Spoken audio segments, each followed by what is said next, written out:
одного человека. Не подумайте, людцы, что я сапраўды поженился с коровою. Коли не верите мне, дык поглядите у метрики, и там написано, что он женат на девчине 22 годов Антоні Васильовой Скры. А чому його так продражнили, зараз ми вам розкажемо. Тодор Граков був дядюк, як дядюк. Нічим, здається, від інших хлопців не визначався. І очі, і вуші, і нос були у яго на тим же самим місці, як в інших.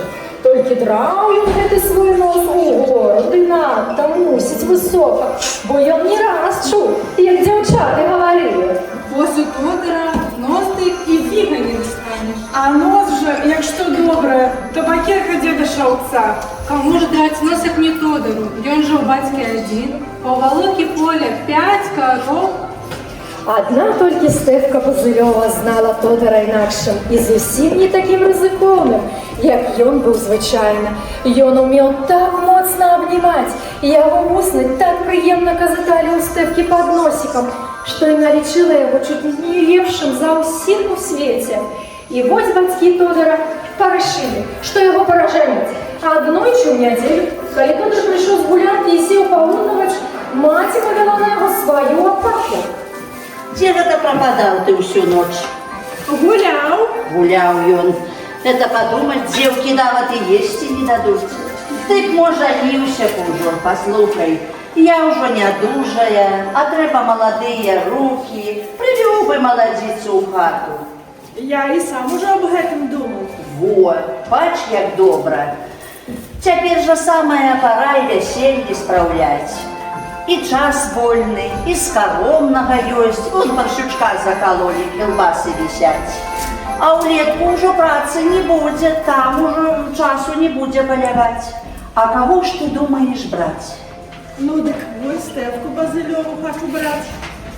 Тьфу ты, Стефку Базилеву. Ну, люди, вы подумайте, голытьбу эту голую нищую. Ти ты думаешь, что Олесь Базилев отдаст ей у пасах опошнюю корову?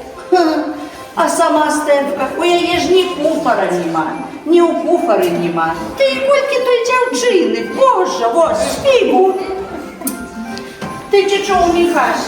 На что ты собираешься жениться на Стефце Базилевой? На Стефце Базилевой? Ну? Где он жить здесь собирается? На улице? Не, нам не треба такой голодьбы. И правда, голодьба, люди, поверьте, ж уся родня будет смеяться, пальцами пороть, коли яны поженятся. Так чого ви на мене навалилися? Я щось уже не повержався. Есть же шмат лепших девчат. Да и богатейших, вон Анатолия Крылова. И богатая, и здоровая. У хату прийде, принеси нечто. И правду казали, казали же что только, что батька Антолий Скрылёвый говорил, коли Антолий, ягоная, пойдзе замуж за доброго хлопца, то ён даст ей у пасах корову. Ён ей даст парсюка, 2 овечек и 50 рублей с золотом. А у них же ж коровы, коровы. Одна только гнедая, целое ведро молока дае за 1 раз. За неудачу завжди даю спридати. Ось Стефка, да удача. Фу на її. Дурны ты, Тодорка, дурны. Гэта ж, калі женишься, калі ўсяго ставаць будзе, дык гэта ж будзе і злюбіцца, і стерпіцца. А калі не ўчаць, не ўзяць, так і любошчы твае намарна пойдуць. Гляди, Тодорка, ой, пашкадуеш і каяцца будзеш. Ой, нема чого захотя бедовать, побачим еще.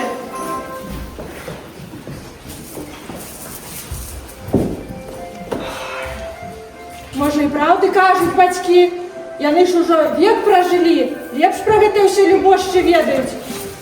Ой, шкада мне Стефки, вельмі шкада, але ж супраць бацькоў усе не моя. Яшчэ бацька з хаты возьме выганяць.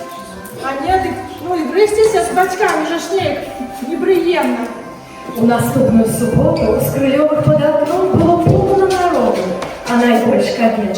Свату нядоўга прыйшлося таргавацца. Антолін бацька без спрэчкі згадзіўся даць за дачкою ўсё тое, што аб чым гаварыла Тодор маці. Самую Антолю і пытаць не трэба трэба было, бо яна хоць і не мела нікога ў асобку, але наогул хлопцы і надта падабаліся. І яна даўно ўжо хацела замуж. А доктор быў маркотны, мала гаварыў. Ён у сваіх думках прырыноўваў Антону да Стэпкі і бачыў, што гэтай далёка да тае і з хараством, і з размоваю. Асабліва непакоіла Тодора, як гэта ён будзе цалаваць Антоліны губы, гэткія тоўстыя, кіслыя і падчас засліненыя. Можа, і правда маці кажа, сцерпіцца ды палюбіцца.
Але Тодору так заўсёды здавалася, што ён выпіў лыжку рыцыны, як толькі ён датыкаўся сваімі губамі да губ Антоні.